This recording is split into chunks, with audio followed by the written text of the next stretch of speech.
जगातील पहिले ज्योतिर्लिंग सोमनाथ ज्योतिर्लिंग हे कसे स्थापन झाले याबद्दल खूप रोचक अशी गोष्ट आहे। पौराणिक कथेनुसार प्राचीन काळी दक्ष प्रजापतीला 27 कन्या होत्या, ज्यांचा विवाह चंद्रदेवाशी झाला होता। परंतु चंद्रदेव आपल्या 27 पत्नींपैकी फक्त रोहिणीवरच अधिक प्रेम करत होते। यामुळे इतर कन्या दुखी झाल्या आणि त्यांनी आपला पिता दक्ष प्रजापती यांच्याकडे तक्रार केली। दक्ष प्रजापतीने चंद्रदेवाच्या पक्षपाती वागण्यावर क्रोधित होऊन त्यांना क्षयरोगाचा शाप दिला।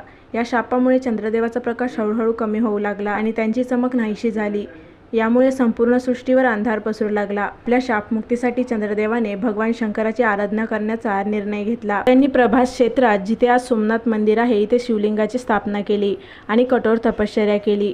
चंद्रदेवाच्या तपश्चर्येवर प्रसन्न होऊन भगवान शिव तेथे प्रकट झाले आणि त्यांनी चंद्रदेवाला शापमुक्त केले। भगवान शिवाने चंद्रदेवाला सांगितले की त्यांचा प्रकाश आता कृष्ण पक्षात दररोज थोडा कमी होईल आणि शुक्ल पक्षात तो पुन्हा वाढेल।